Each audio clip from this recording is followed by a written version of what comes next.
biasa. Nah, ini mungkin kita pengen mengetahui oceanografi itu apa, terus potensi, mungkin juga intronya tentang potensi kelautan kita seperti apa mungkin kan ya. Tapi juga sebelumnya mungkin cerita sharing dari kecilnya bagaimana nanti dari Mas Sony kan ya. Ini kan ibaratnya kita kalau kita bicara bangsa nih, Indonesia itu, negara Indonesia itu kan negara laut yang ada pulaunya ya, Dr. Widodo ya. Siap. Dan mungkin dua per tiga wilayah kita itu laut, gitu ya. Siap, betul. Dengan kekayaan yang seperti itu, di dalamnya juga ada macam-macam itu, apa sih yang bisa kita, harusnya kita bisa menjadi potensi nggak kita menjadi negara 5 terkaya nih di dunia kan ya, dari potensi sumber dayanya dan segala macamnya. Tentunya kalau tadi digabungkan dengan riset dan inovasi di bidang ini. Itu Dr. Widodo. Mangga mungkin sambil ini ngobrol-ngobrol. Itu Pak Oni sudah ada. Wah, Mas Oni. Mangga, Mas Oni ini langsung saja. Saya sudah mengintro nih. Terima kasih. Terima kasih Pak Hemat Dwi Nuryanto. Terima kasih. Terima kasih atas pengantarnya, udah diceritakan tentang Pak Widodo dan saya. Terima kasih Pak Hemat. Pak Widodo, Pak Dr. Widodo Setio Pranowo, teman-teman semua yang ada di Zoom ini dan juga teman-teman yang nonton dari YouTube Live. Assalamualaikum warahmatullahi wabarakatuh. Waalaikumsalam warahmatullahi wabarakatuh. Selamat sore dan salam sejahtera bagi kita semua. Salam. Salam namo buddhaya, salam kebajikan. Kita masuk ke sesi keempat dan saya punya tamu yang istimewa, Dr. Insinyur Widodo Setio Pranowo. Ini alumni Habibie juga, tapi saya belum pernah ketemu. Jadi untuk menunjukkan saya belum pernah ketemu, jadi saya juga nggak punya informasi yang banyak, tapi ya kita bisa cari di internet hari ini, kita bisa dapetin. Cuma memang podcast kami ini karena baru pertama, tujuannya mendapatkan informasi pribadi, kemudian baru kita ngomongin situ. Nanti kalau kita besok-besok mungkin informasi pribadinya nggak usah, tapi yang sekarang kita ingin dapetin informasi pribadi, alasannya karena dari sini kita bisa dapetin emotional binding, bisa dapetin cerita, karena sebenarnya yang ingin dibutuhkan soal pengalaman tadi, apa yang menginspirasi. Itu harapannya. Jadi Mas Widodo, saya persilahkan hampir sama, mudah-mudahan dalam waktu setengah jam bisa menceritakan, ya mungkin kurang dari setengah jam, tentang pengalaman pribadi, lahir di mana, juga pendidikannya, kemudian bisa hingga sampai saat ini menjadi, tadi saya sempat dengar, udah jadi, katakanlah, selevel dengan profesor riset, namanya peneliti utama, kalau di fungsional namanya peneliti utama, itu udah kayak Pak Sumbogo, kayak Pak Salim, ini semuanya udah peneliti utama lah. Tapi kalau Pak Yosafat ini udah jadi peneliti utamanya udah lama pasti, udah mungkin 20 tahun yang lalu. Tapi nggak apa-apa, kita pengen dengerin ceritanya Pak Widodo Setio Pranowo tentang hingga akhir mencapai posisi sekarang peneliti utama atau 4E tadi. Juga setelah itu kita akan berdiskusi tentang oceanografi dan lain-lain. Untuk menunjukkan saya sendiri sebenarnya bekerjanya cukup dekat dengan bidang yang berbau oceanografi, ada yang namanya remote sensing, oceanographic data center, kurang lebih seperti itu. Tapi untuk itu kita bisa berdiskusi isi setelah Mas Widodo memperkenalkan dirinya dulu. Saya persilakan, Mas Widodo, Dr. Insinyur Widodo Setio Pranowo. Terima kasih, Bang Oni. Ya,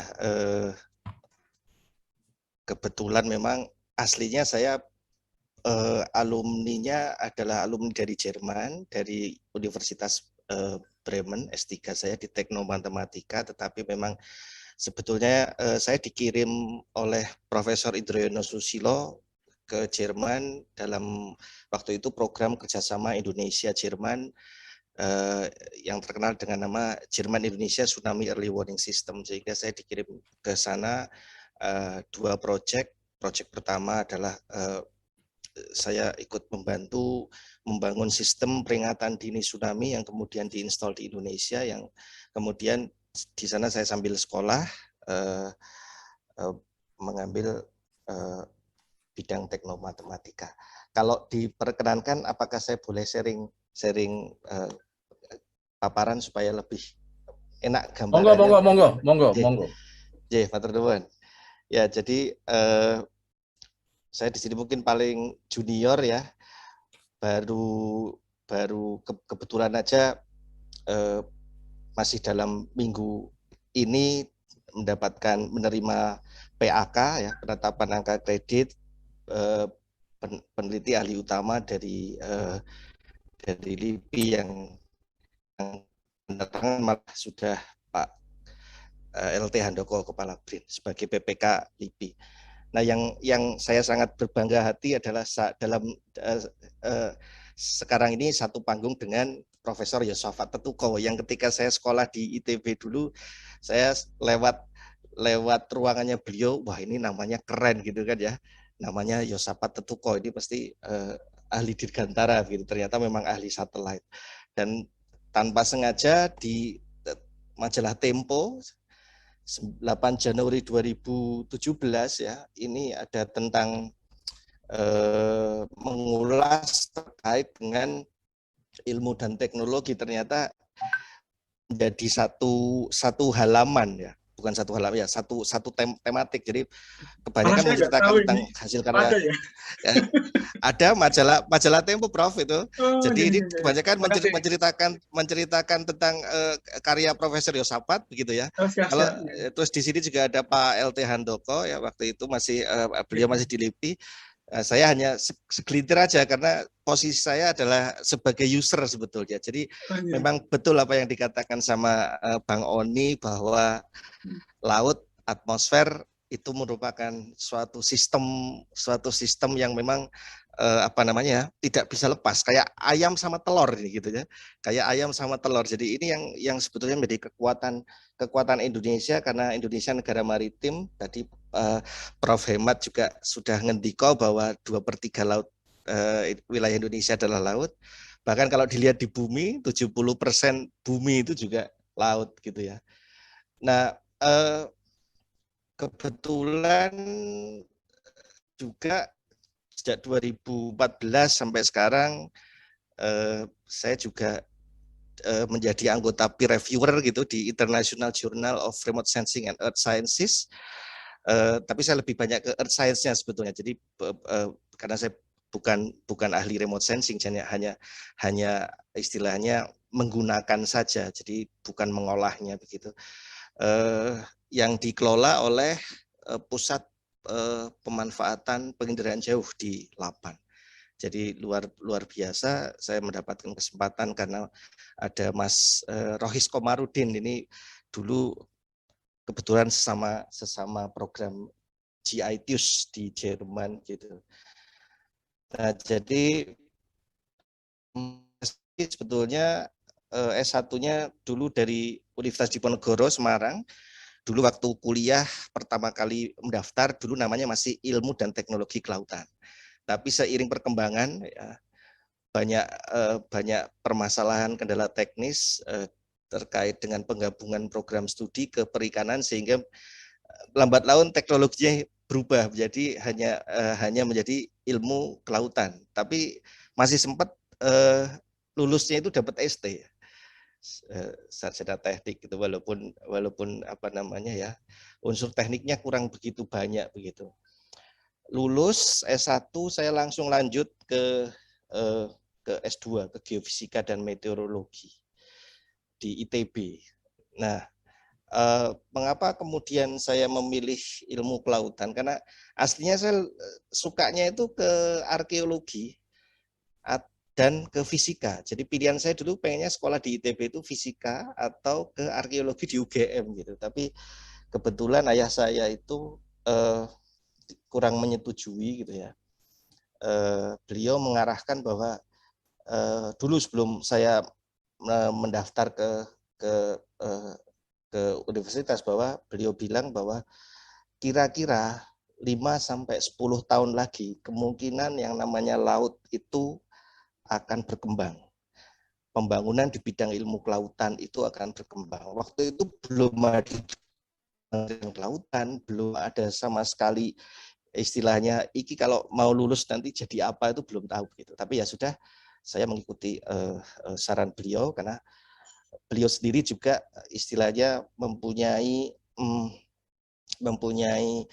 warisan ya, warisan yang belum tersampaikan. Jadi kakek saya itu dulu tentara gitu kan, kakek saya tentara angkatan darat ya, termasuk CPM atau polisi militer, tapi kemudian menginginkan ayah saya itu menjadi angkatan laut. Tetapi ayah saya tidak mau. Nah, saking kepengennya ayah saya itu menjadi angkatan laut, maka diberilah nama ayah saya dikasih nama oleh kakek saya itu Alri Anto. Alri itu adalah dulu namanya Angkatan Laut Republik Indonesia. Alri Anto. Gitu. Tapi ayah saya memilih kemudian lebih kepada perguruan tinggi, kemudian lulus sebagai sarjana pertanian. Gitu.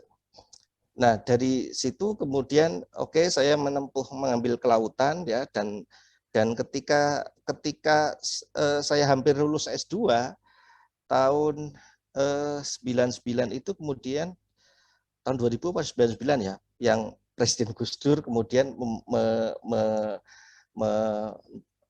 mendirikan Departemen Kelautan dan Perikanan. Dan itu suatu hal yang membuat saya juga merasa bersyukur, karena ternyata prediksi ayah saya itu ternyata betul gitu. Baru setelah saya selesai sekolah S2 ya, karena waktu itu dibiayai oleh orang tua, baru kemudian saya masuk ke KKP. Di KKP ini kemudian saya mengambil menjadi calon peneliti tahun 2003 waktu itu.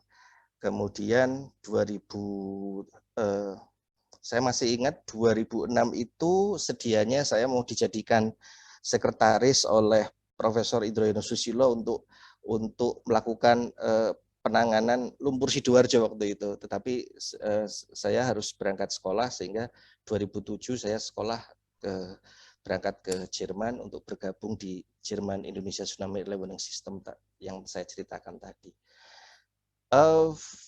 Yang menarik adalah ketika tahun 2003 bersamaan saya pertama kali di KKP, saya juga diperkenalkan, saya diundang untuk mengajar sebagai dosen tamu di Sekolah Tinggi Teknologi Angkatan Laut.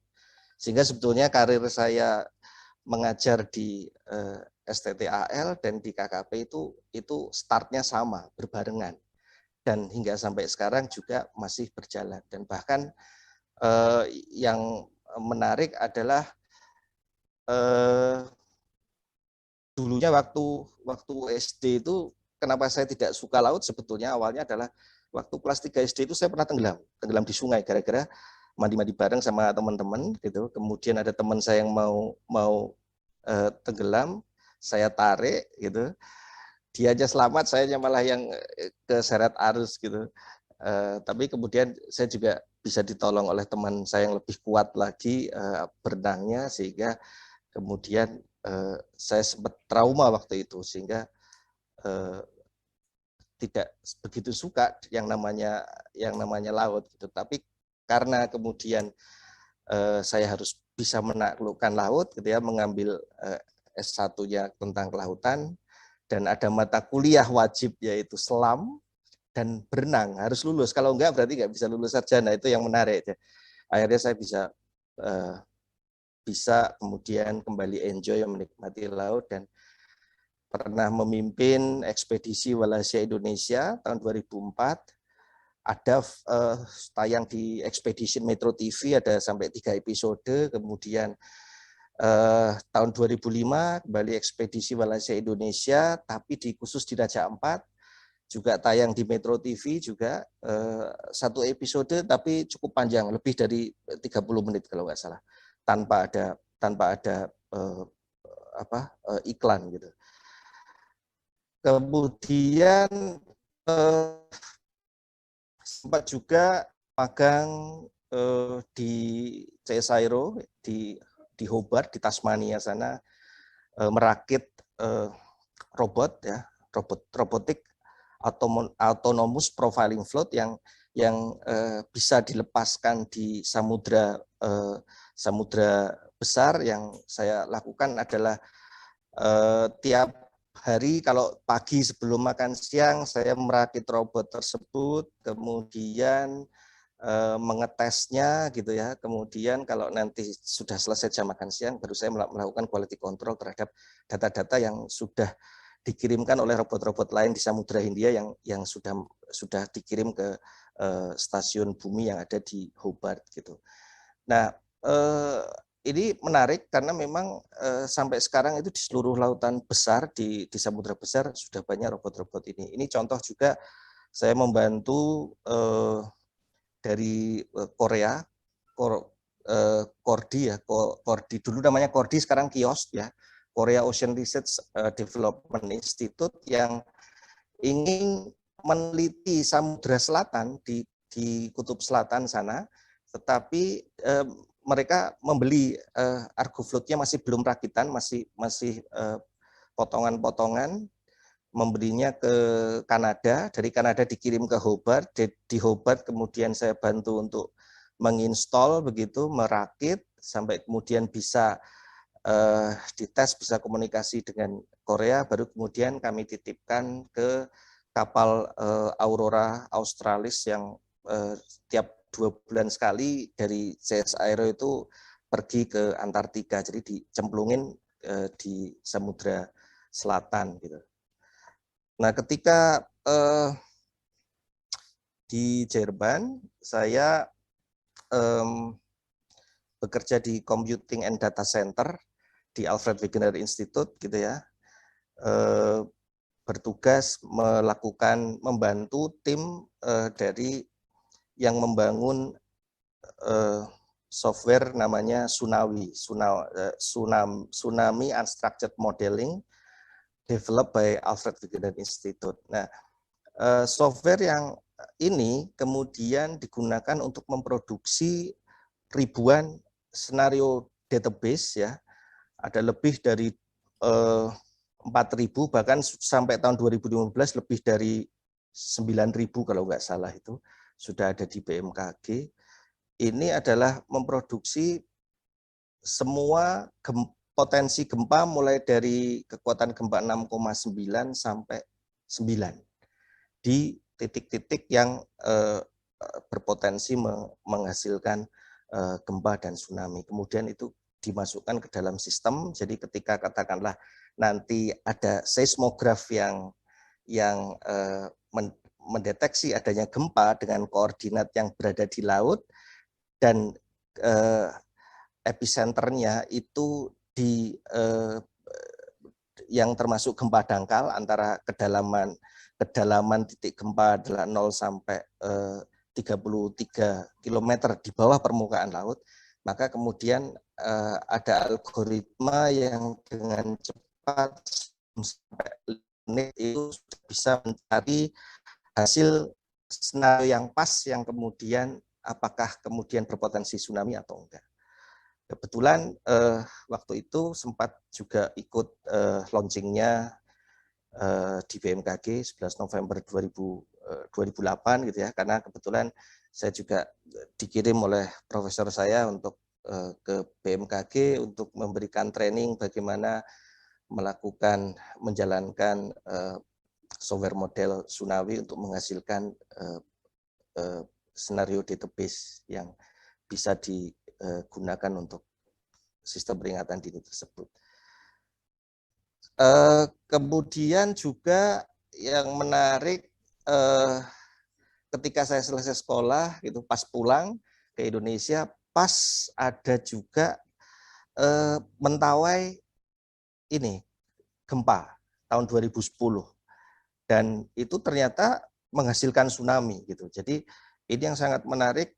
Kemudian kami dengan teman-teman melakukan survei, namanya Jerman Indonesia Tsunami Survey Team. Nah, ini yang menarik adalah kalau kita lihat sama-sama di sini, kayak ini bongkahan coral boulder itu posisinya ini aslinya bukan di sini gitu. Jadi dia sepertinya somewhere di bawah laut ya, di depan sebelah sini, karena terangkat oleh si tsunami yang sangat dahsyat itu dia langsung menggelinding. Jadi kelihatan tracknya di situ, bekas tracknya si gelindingan si coral boulder itu sehingga sampai posisi seperti ini. Jadi itu sangat sangat menarik sekali gitu ya, bisa melihat langsung bagaimana dahsyatnya tsunami. Terus saya juga sudah sempat juga ikut membuat buku, namanya Buku Besar Maritim Indonesia. Buku Besar Maritim Indonesia itu ada 4 seri, yang kebetulan seri buku yang ketiga, namanya Sumber Daya Non-Hayati Maritim. Saya ikut menulis di situ. Di sini ada sekitar 3 bab yang saya ikut menulis, terutama lebih kepada kaitannya dengan oceanografi. Nah, kemudian terkait dengan oceanografi terapan, memang biasanya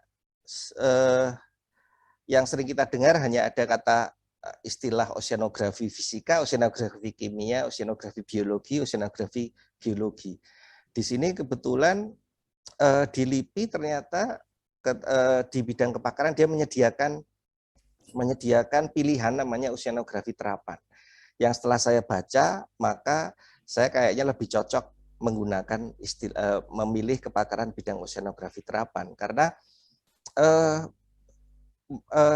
di oceanografi terapan ini diperbolehkan untuk menggunakan berbagai alat, ya, tidak hanya survei, juga bisa menggunakan satelit, kemudian bisa juga menggunakan modeling, ya, modeling baik numerik maupun statistik dan lain sebagainya, untuk kemudian mengaplikasikan parameter oceanografi itu ke berbagai tujuan. Jadi tidak hanya untuk perikanan saja, tetapi juga untuk hantam. Sehingga ini buku Dinamika Oceanografi yang tahun 2015 ini juga dibiayai oleh Ristek Dikti waktu itu.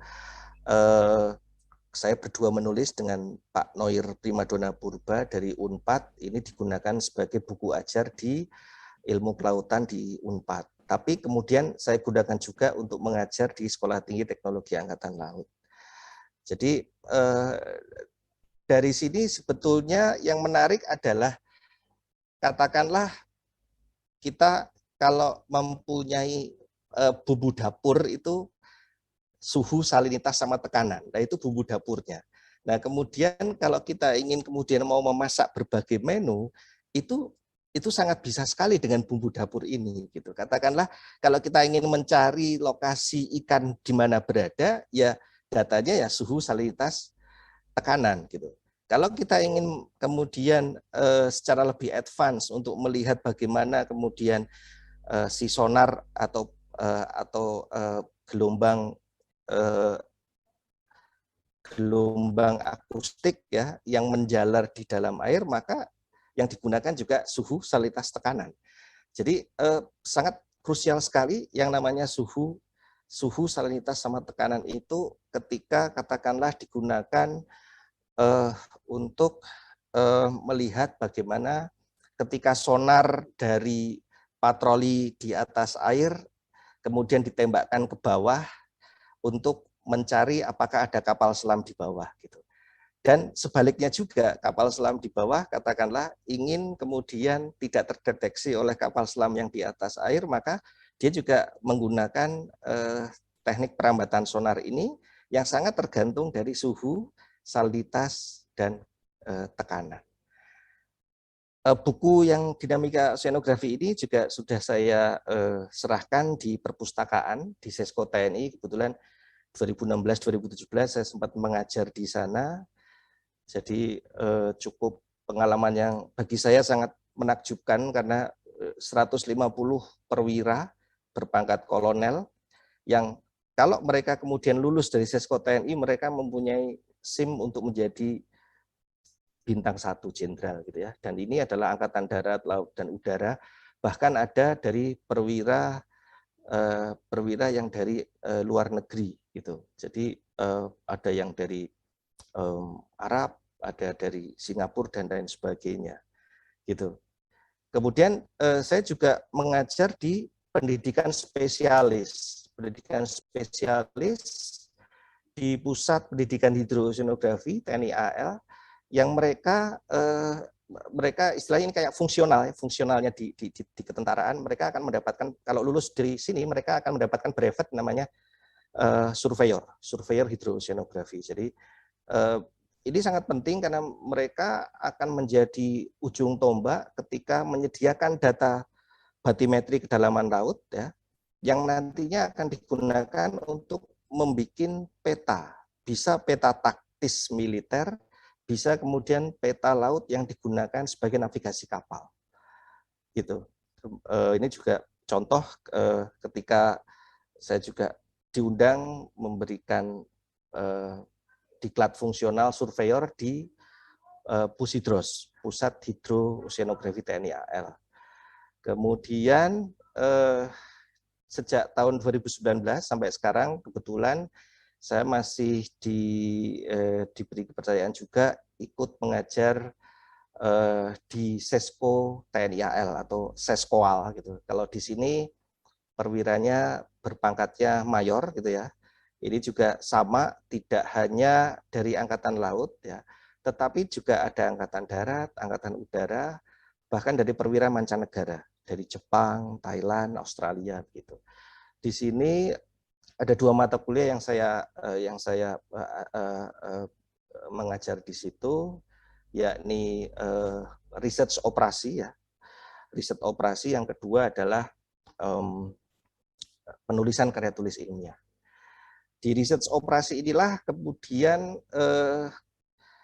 saya mengajarkan bagaimana strategi dan taktik dalam menggelar operasi, katakanlah terkait dengan kapal manakah yang kira-kira stabil ketika musim barat, musim timur, gitu ya. Nanti ada perhitungannya, apakah memang siap untuk menghadapi gelombang dan lain sebagainya, atau kemudian katakanlah membandingkan dengan kekuatan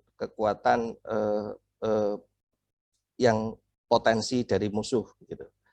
Kemudian sempat juga gitu, baru 2021 diundang untuk memberikan training gitu, training of trainer kepada para instruktur di Akademi Angkatan Laut terkait metode kualitatif dan metode kuantitatif. Dan saya juga aktif diundang sebagai kopromotor, sebagai penguji di beberapa universitas, tidak hanya di Universitas Indonesia saja, ini hanya contoh saja, tapi saya juga mempunyai bimbingan doktor, sudah lulus tapi di ITB, di Teknik Kelautan, kemudian saya sempat menguji di Unsri, Palembang, di ITS, di UGM, dan lain sebagainya. Jadi sementara ini masih sedikit, belum sebanyak Profesor Yosafat. Jadi kalau yang saya menjadi promotor doktoral, saya ada 4 mahasiswa, tapi kemudian yang untuk menguji sudah 19 orang mahasiswa doktoral. Kalau untuk pembimbing dan penguji magister sudah cukup banyak, ada 20. Kalau sarjana 83, terus ada lagi namanya D3, khusus ini di TNI AL yang berpangkat sersan, yang tugasnya adalah lebih banyak mengembangkan peralatan, jadi membuat peralatan-peralatan yang untuk mendukung survei hidroceanografi. Sudah ada 13. Kira-kira demikian Bang Oni, kalau kepanjangan mohon maaf. Terima kasih. Tarin luar biasa. Ini karena S1, S2 di Indonesia, S3 dari University of Bremen. Dan ini penting untuk saya komentari karena kalau IABI rata-rata 10 tahun Mas di luar negerinya, rata-rata. Jadi kayak Pak Yosafat itu sangat biasa lah. Jadi Pak Yosafat teman-temannya banyak yang namanya diaspora. Pak Widodo ini luar biasa karena tadi sekarang udah jadi profesor, selevel profesor, namanya peneliti utama dalam waktu mungkin kurang dari 20 tahun. Jadi dan itu prestasi achievement luar biasa untuk organisasi penelitian. Tapi mungkin kalau Mas Widodo ngikutin dari kemarin sampai sekarang, BRIN akan mencetak orang seperti Pak Widodo dalam waktu secepat mungkin. Udah dengar ya? akan meng-hire hanya S3 saja, seperti Pak Widodo. Itu yang dilakukan dan mungkin tahun ini udah, kalau saya nggak salah 231. Nanti saya mau minta komentar tentang itu. Tapi achievement-nya luar biasa, itu satu. Yang kedua, saya juga mau menceritakan kenapa saya bersemangat ngomong, karena bidangnya nggak jauh-jauh dari saya itu. Maksudnya, bidang saya itu sebenarnya namanya, kalau di udara temennya Pak Yosafat, kalau di laut temennya Pak Widodo. Jadi teman-teman saya itu satu tempat, Pak, itu kalau di BPT ada yang namanya Agus Sudaryono, H-indeksnya 30. Ada namanya Yusuf Surahman, H-indeksnya 20. Ada namanya Pak Fadli Samsudin, H-indeksnya 18. Ada Fadli Samsudin, Wijo Kongko. Tadi ada Wijo Kongko nggak? Iya, betul, teman. Itu semua teman yang disebutkan Bang Oni teman saya semua. Ya, maka dari itu.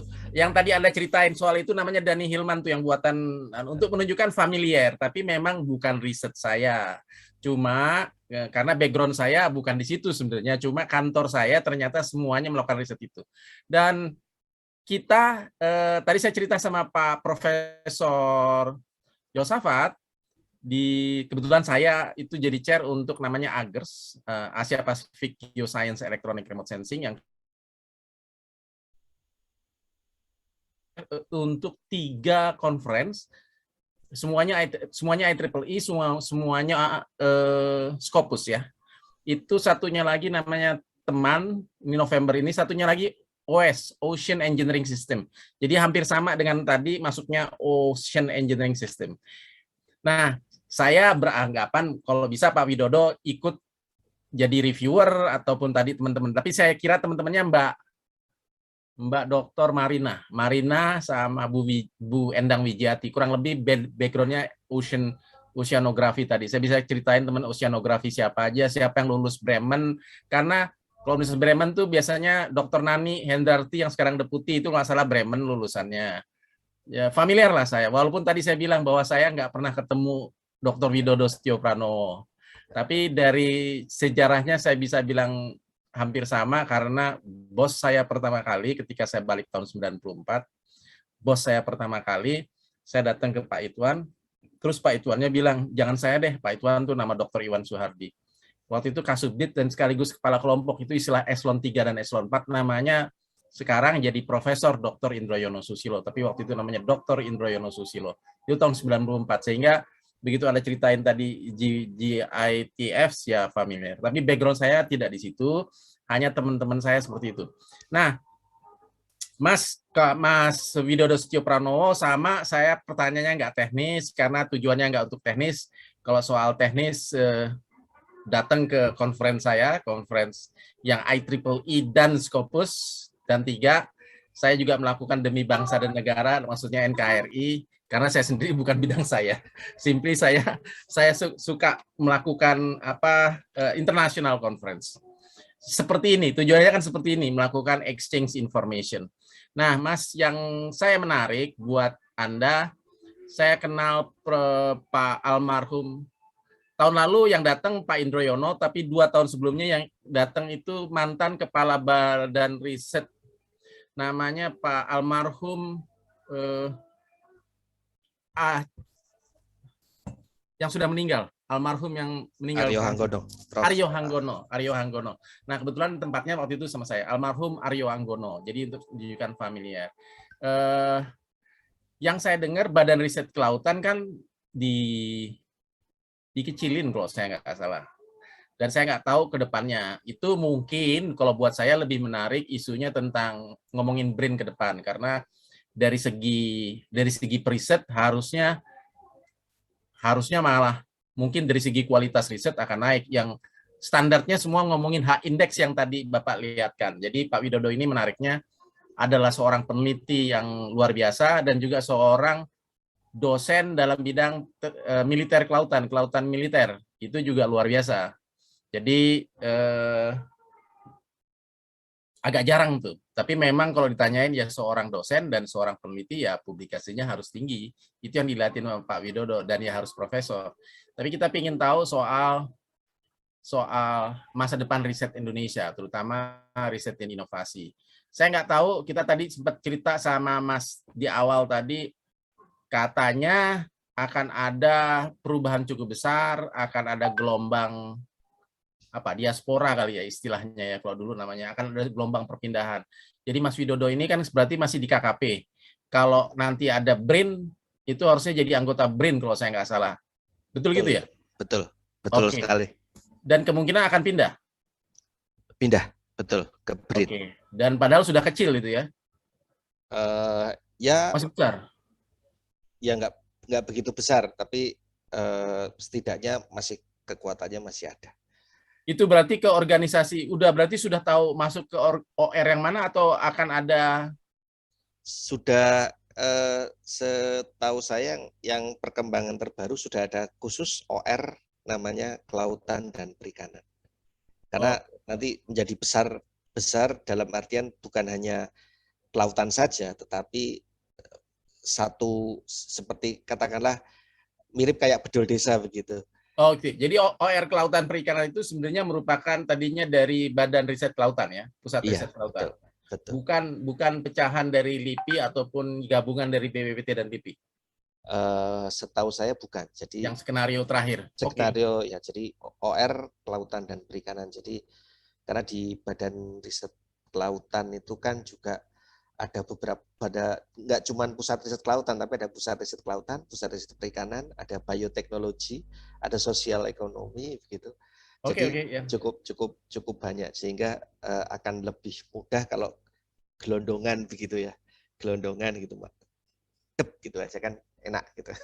Oke, kenapa saya tanya itu? Karena saya pertama perkenalan diri, yang kedua saya kami ingin tahu pendapat Bapak yang pada isu-isu yang saat ini aktual saat ini ya, diantaranya BRIN, diantaranya Riset Indonesia 2045, sama yang kedua inspiring apa dari kisah Pak Widodo yang mungkin kalau orang ingin jadi pakar dalam oceanografi terapan, gimana caranya?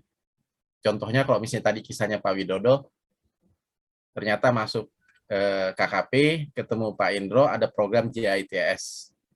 Tapi yang menarik, kenapa background-nya kelautan, oceanografi, ya terus di sananya ngambil teknomatematika gitu ya? Iya, karena jadi di Universitas Bremen itu sebetulnya ada fakultas matematika dan informatika begitu. Sebetulnya profesor saya menginginkan saya masuknya di matematika murni, tetapi saya tidak sanggup karena memang background saya kurang mendukung. Jadi di sana ada tiga jurusan katakanlah, yang satu matematika murni, yang kedua informatika, yang ketiga ini adalah gabungan dari matematika murni dan informatika. Nah, sehingga akhirnya disertasinya itu akhirnya di situ. Jadi ketika pertama mendaftar sekolah, memang di situ surat penerimaannya memang Anda bisa mendapatkan gelar Dr. Ernat gitu ya untuk matematika murni atau informatika Dr. Engineering begitu kan. Tetapi kemudian setelah disertasi dimasukkan untuk direview sebelum dimajukan sidang, kemudian saya dipanggil sama profesor saya gitu. Beliau bilang bahwa Widodo, ini disertasimu nggak bisa ke matematika murni. Saya udah kaget aja. Waduh, mati saya. Berarti saya nggak lulus, Prof. Gitu. Oh enggak, bukan nggak lulus gitu. Tapi kayaknya kamu nggak bakal bisa dapat Dr. Ernat begitu. Jadi kayaknya jadi Dr. Engineering. Saya bilang, kalau itu nggak usah minta maaf, Prof. Gitu. Karena saya pengagum Profesor B.J. Habibie, jadi titel saya sama beliau begitu. Nah, sehingga dari situ karena memang lebih kepada aplikasi, artinya ketika saya katakanlah saya disuruh membangun aplikasi itu tidak mulai dari nol, tetapi ada dari mesin-mesin yang lain yang saya ambil, yang kemudian saya masukkan ke dalam mesin saya, kemudian di-tuning dan lain sebagainya, kemudian menghasilkan produk yang baru. Kira-kira seperti itu. Jadi saya mau tanya ini karena kan kalau di Indonesia itu apa-apa rata-rata harus linier, sekolah S1, S2, S3. Ternyata Pak Widodo ini doktornya itu sebenarnya dalam bidang komputer dan informatika atau matematik dan informatika. Padahal S1-nya kelautan, S2-nya Geofisika meteorologi. Geofisika meteorologi. Tapi S3-nya dalam bidang komputer, yang mau ditunjukkan bahwa kalau di sana agak lebih gampang untuk tadi apa namanya, kalau istilah di sini itu tidak linier, program non linier. Ada orang ahlinya sistem informasi atau ahlinya manajemen, tapi terus doktor misalnya dalam bidang sipil kayak gitu. Itu sangat mungkin kalau di luar negeri. Mudah-mudahan di Indonesia katanya juga sudah banyak yang melakukan seperti itu. Ini pengalaman buat kita, memang nggak perlu dibatasi apa namanya keilmuan. Dan di Jerman Dr. Renard itu berarti kan dokter ilmu alam ya. Ilmu alam, ilmu murni, dan itu menjadi dokter engineering. Oke, itu pemahaman yang perlu dilakukan buat teman-teman yang pingin sekolah, karena menarik nih kalau bisa pergi ke Jerman. Ada teman saya yang selalu mengencourage orang untuk pergi ke Jerman, karena juga di Jerman dan juga negara lain itu cukup terbuka. Bisa langsung S3, mungkin juga bisa S2, dan tadi bisa lintas istilahnya non-disiplin. Ceritanya Mas Widodo itu terima kasih. Yang kedua, masa depan riset dan inovasi. Saya butuh skenario-nya kira-kira seperti apa. Karena kalau tadi yang diceritain 9.000, kalau buat saya namanya simulasi yang kemudian menghasilkan skenario. Saya soalnya publikasi saya kebanyakan tentang skenario, Mas. Namanya skenario planning, tapi agak berbeda dengan skenario yang ditulis. Termasuk saya menulis tentang, tadi 2016 itu, saya menulis tentang skenario, namanya foresight. Jadi kalau di dalam teknologi policy disebutnya foresight, tentang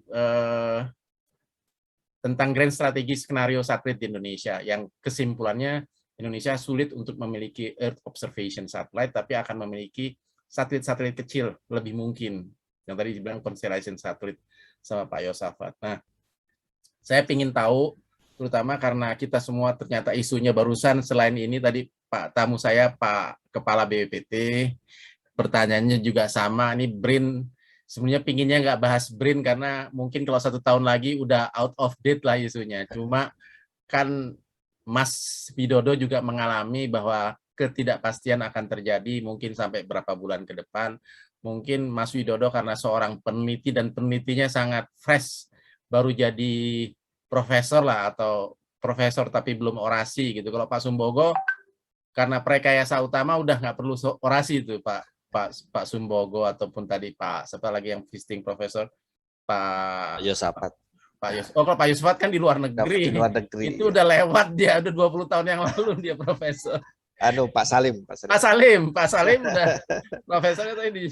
Nah, tapi yang saya pingin, ada yang belum nih, Pak Agus Fanar nih lagi dengerin nih. Pak Agus Fanar juga punya acara bersama saya dulu, mulainya namanya WID, tapi topik-topiknya memang riset inovasi. Harusnya topik-topik ini harusnya acaranya Pak Yosafat, tapi Mas Widodo dipanggil ke sini, pasti kan dianggap promising lah untuk mikirin apa yang akan terjadi skenario paling tidak 6 bulan ke depan. Saya juga butuh karena saya yakin atmosfernya berbeda. Bapak tahu kalau misalnya di BPT namanya Prekayasa, di tempat LIPI namanya peneliti, kalau di tempat Balitbang saya nggak tahu bisa peneliti, bisa ahli kebijakan. Nah, mungkin boleh cerita Mas Widodo, karena saya yakin mudah-mudahan ini acaranya IAB itu cukup barometer kok, karena yang ngikutin cukup banyak, karena komunitas kami nggak akan jauh-jauh dari riset, inovasi, dan teknologi. Mas Widodo, mohon komentarnya. Ya, terima kasih Bang Oni. Jadi terkait perkembangan nanti riset ke depan, terutama di bidang kelautan perikanan, saya rasa prospeknya cukup bagus ya ke depan, karena teknologi sudah semakin maju. Saya membayangkan dulu waktu di ITB, kalau saya dulu pakainya masih PC dengan Thunderbird 1 GHz gitu kan ya, atau punyanya lab itu Pentium 3 cuman 450 MHz, saya overclock jadi 750 katakannya begitu. Nah, sekarang ini yang hal-hal kayak gitu sangat mudah kita dapatkan. Laptop dengan yang tinggi-tinggi juga ada gitu ya. Kemudian superkomputer di beberapa tempat seperti di LIPI, di BPPT juga ada pastinya. Nah, tentu di LAPAN juga ada. Saya tahu di LAPAN yang di Bandung juga punya ya. Jadi artinya memang untuk mengerjakan riset kelautan perikanan ini, terutama interaksinya dengan atmosfer, dengan udara, itu tidak bisa hanya parsial, sendiri-sendiri nggak mungkin. Jadi memang harus butuh kolaborasi. Kolaborasi tidak hanya dari para peneliti saja, tetapi juga dengan perekayasa. Ini di level hulunya, sedangkan di hilirnya, katakanlah ketika suatu riset itu memang ada outlet yang untuk kemudian menjadi sebuah produk, tapi ada juga yang kemudian riset ini untuk kebijakan.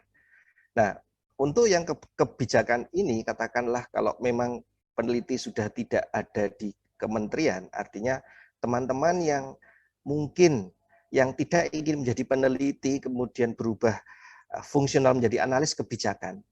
Secara umum, kerjaannya analis kebijakan dan peneliti itu sama. Yang membedakan adalah outputnya saja. Outputnya kalau di peneliti adalah paper ya, KTI ya, perekayasa paten. Analis kebijakan adalah policy brief, policy working paper yang memudahkan bagi para pengambil kebijakan untuk memahami hal yang rumit tadi. Hal-hal yang rumit ketika dihasilkan dari sebuah research ya menjadi pointer-pointer yang powerful yang bisa dipahami oleh para pengambil kebijakan untuk kemudian mengambil kebijakan yang sehingga kebijakannya itu menjadi science based policy. Kira-kira seperti itu, Bang Oni. Saya masih mempunyai optimisme gitu. Tinggal kemudian bagaimana ini secara bersama-sama dipikirkan sinergitasnya gitu. Tentunya dengan adanya BRIN, moga-moga ini bisa terjadi dengan baik ya. Tetapi memang tetap harus dipikirkan karena yang namanya penggabungan, pemindahan aset dan lain sebagainya itu tentunya pasti juga akan menyisakan berbagai masalah. Ini yang harus dipikirkan. Katakanlah begini, apakah kemudian bisa saja ada kementerian yang kemudian tidak mau menyerahkan aset yang menjadi alat kerja dari peneliti, gitu ya. Nah, ini kan juga harus dipikirkan. Nanti penelitinya apakah kemudian memang sudah akan mendapatkan fasilitas kerja oleh BRIN? Kalau belum, gitu kan? Ini juga harus dipikirkan, gitu. Karena pasti akan terhambat. Tetapi yang menarik juga kalau katakanlah alat kerja kemudian yang masih dikip oleh kementerian tadi, ya, tapi kemudian penelitinya yang biasa mengerjakan itu tidak ada. Nah, apakah kemudian alat itu menjadi mangkrak, gitu kan? Nah, itu juga akan timbul pertanyaan oleh BPK, katakanlah seperti itu. Ini juga harus dipikirkan, gitu kan? Jadi memang proses penggabungan ini ada tujuan yang baik, tetapi di balik tujuannya yang baik itu juga harus diantisipasi, jangan sampai menghasilkan masalah lain. Begitu, kira-kira seperti itu. Mas Widodo, saya boleh tanya nggak? Kalau sekarang 1 dan sampai 10, kurang lebih posisi riset kelautan Indonesia atau riset kelautan tempat Bapak nilainya berapa sekarang? Riset kelautan Indonesia. Yang versi yang Pak Widodo tahu, atau kan mungkin di tempat saya akan beda atmosfernya dengan di tempat KKP. Oke, kalau yang saya tahu ya, katakan ini sebelum penggabungan ke BRIN. Belum penggabungan yang sekarang saat ini. Belum penggabungan, kalau saya yakin kita sudah bisa ada di level 9. 9, 1 sampai 10, 9. Oke. 2 tahun dari sekarang 1 sampai 10? 2 tahun dari sekarang saya masih belum bisa bilang. ini yang saya juga belum bisa bilang karena terus terang memang saya masih melihat perkembangannya ini dulu. Kan saya sebenarnya udah nggak ikut-ikutan, Mas. Jadi saya sebenarnya dapat tugas sebenarnya membicarakan kayak Mas. Jadi saya harusnya punya tugas untuk pindah jadi instansi lain di BUMN dalam bidang bikin kapal, ceritanya begitu. Tapi itu semua kan tadi banyak faktor yang berpengaruh, nggak ada masalah gitu.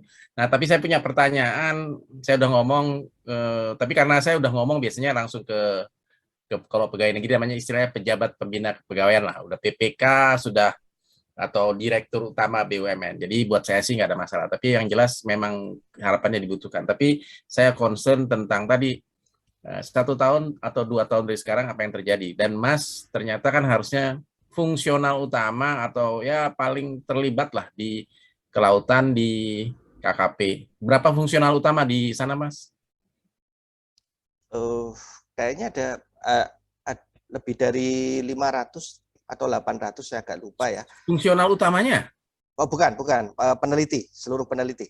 Oh iya, Seluruh saya peneliti. tanya fungsional utamanya. Kalau utamanya yang profesor research aja sekitar, saya lupa, tadinya 14 kalau nggak salah. Sekarang, oh banyak ya. Mungkin agak berkurang karena ada yang pensiun dan lain sebagainya. Oh iya banyak lah. Ya, tapi paling enggak di tengah memang kegalauan masal ini ya, kita tetap harus optimis, semoga memang kita bisa, kalau bisa gitu ya, kita masih bisa di level 9 tadi begitu ya. Tapi kalau misalnya ternyata ya namanya pasti ada suatu kesetimbangan, ada gangguan, pasti akan mencari kesetimbangan baru gitu ya. Moga-moga turunnya nggak banyak. Oke. Bisa dapat 8 aja gitu, supaya bisa nanti balik lagi setimbang menjadi 9 lagi, moga-moga bisa seperti itu.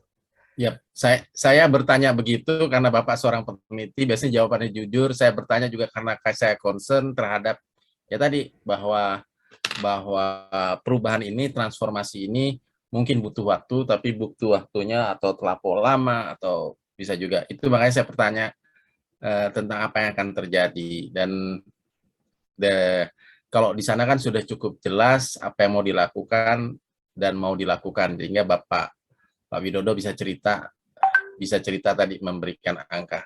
Jadi nilainya juga artinya Pak, kalau saya mendengar nggak optimis banget gitu loh akan apa yang terjadi. Jadi kalau ditanyain, kok kamu pesimis sih? Karena di tempat mungkin teman-teman saya ada yang masih belum tahu, di sana tuh masih kabut gitu loh.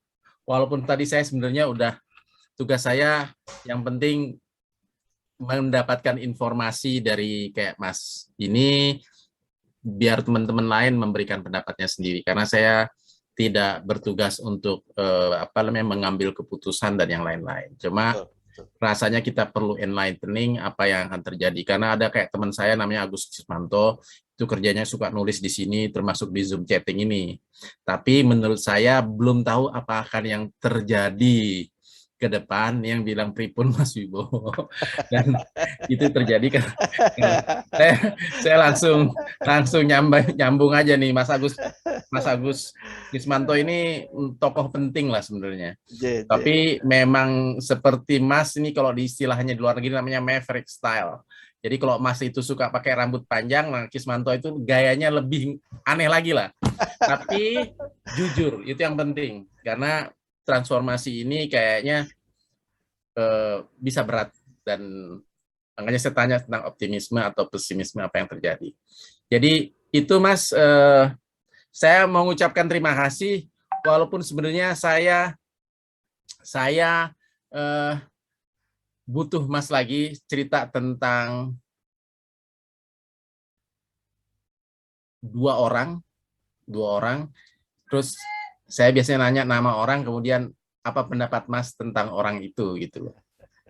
Jadi karena saya belum begitu kenal Mas Widodo, jadi saya minta maaf kalau saya salah. Yang pertama namanya Profesor Dr. Indroyono Susilo. Profesor Indroyono Susilo itu adalah pimpinan saya yang paling mengerti akan research ya, bagaimana kemudian memberikan encourage kepada para penelitinya gitu, supaya bisa maju ke depan.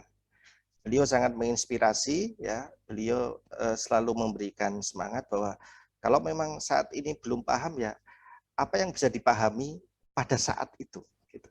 pada saat itu apa yang dipahami itu kemudian dipergunakan untuk mengerjakan penugasan-penugasan yang memang sangat penting. Kayak saya dulu, saya belum pernah menangani namanya oil spill, ada oil spill tumpah di Cilacap tahun 2004.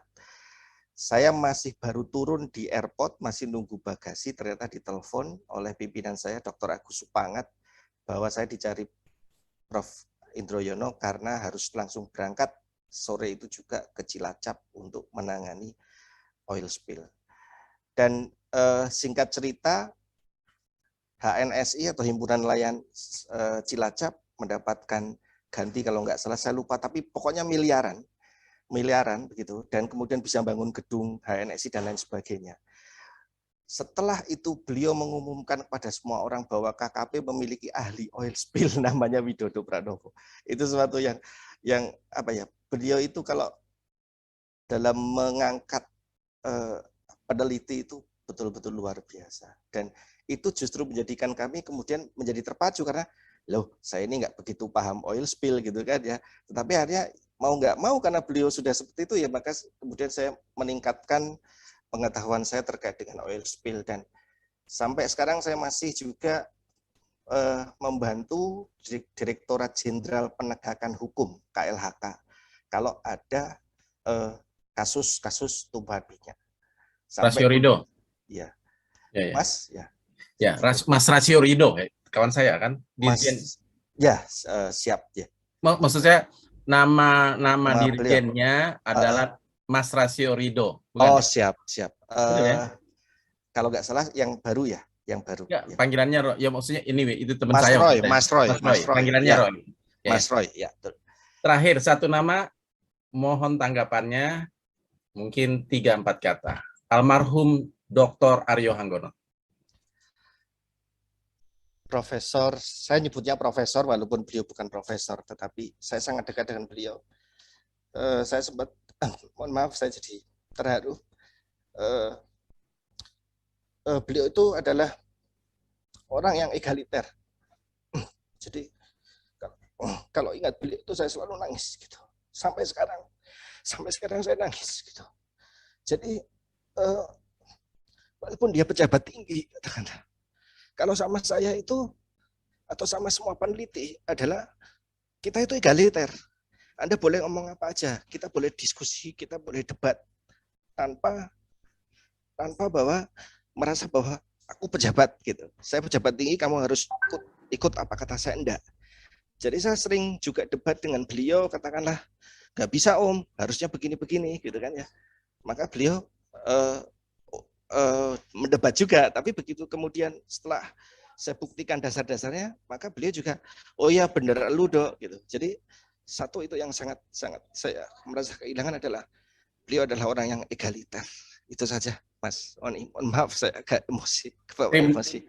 Terima kasih Dr. Ing Widodo Setio Pranowo yang meluangkan waktu untuk berdiskusi dan sharing sama kami di sini alumni Habibie, ataupun juga sharing buat teman-teman yang nonton di YouTube tentang sains dan teknologi, tentang karir sebagai peneliti, harapannya terhadap peneliti ke depan, apa yang harus dilakukan untuk menjadi peneliti ataupun sekolah ke luar negeri. Terima kasih Pak Widodo Setio Pranowo. Saya mohon maaf kalau ada kesalahan sebagai host hari ini.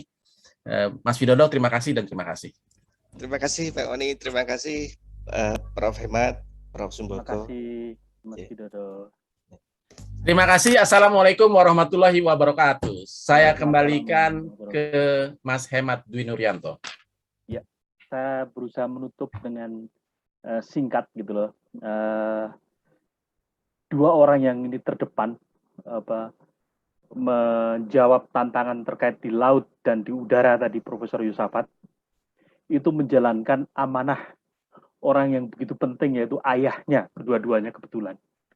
Jadi kalau tadi Profesor Yusafat bagaimana ingin belajar radar untuk melindungi ayahnya, di balik itu adalah bangsa dan negara, ya kan ya. Terus juga sama juga ini Dr. Widodo itu juga menjalankan amanah ayahnya, ya kan ya, untuk masa depan itu udah di laut, ya kan ya. Menurut saya hikmah yang luar biasa karena menjalankan amanah kedua ayahnya masing-masing gitu ya. Itu mereka keduanya menjadi yang tokoh terdepan di bidang tadi kelautan di Indonesia. Kalau Profesor Yusafat sudah bukannya terdepan di Indonesia, mungkin juga di dunia, tapi pada dasarnya duanya adalah dua putra terbaik Indonesia. Selamat, dan tidak tahunya menjalankan amanah orang tua itu suatu hal yang penting sekali dan dampaknya akan besar. Terima kasih. Terima kasih, Prof. Hemat. Mangga, ini acaranya bagaimana selanjutnya, Mas Sumbongko? Ini pelajaran juga ini untuk putra saya juga, alhamdulillah jalankan amanahnya di bidang teknologi informasi. Luar biasa aja.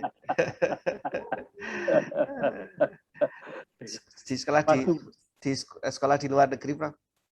Enggak, anak saya lulusan dari ITB, dari informatika. Sekarang di Apple Academy. Terus ya masih di sana lah. Oh, ya, semoga lancar, sukses, Prof. Ya. Mungkin karena sudah maghrib, acaranya kita tutup. Terima kasih untuk Profesor Yusafat dan juga Dr. Widodo. Wabila taufik wal hidayah. Wassalamualaikum warahmatullahi wabarakatuh. Waalaikumsalam warahmatullahi wabarakatuh. Terima kasih. Terima kasih Mas Hemat, Pak Sumbongko, Mas Ani, Mas Widodo. Jaga kesehatannya ya. Yes, sama-sama. Ikut bangga nih. Luar biasa, Prof. Jadi yang terdepan di dunia nih. Profesor ini Dr. Widodo juga sama terdepan di Indonesia. Keren, ya, kita saling mendukung ya, kita semuanya. Luar biasa. Prestasi-prestasi yang luar biasa. Ini optimis mengenai Indonesia Emas, jadi karena harus. Ya, terima kasih. Mangga yang ini mau sholat maghrib. Izin live, Prof. Izin live. Saya juga mau izin. Monggo. Terima kasih.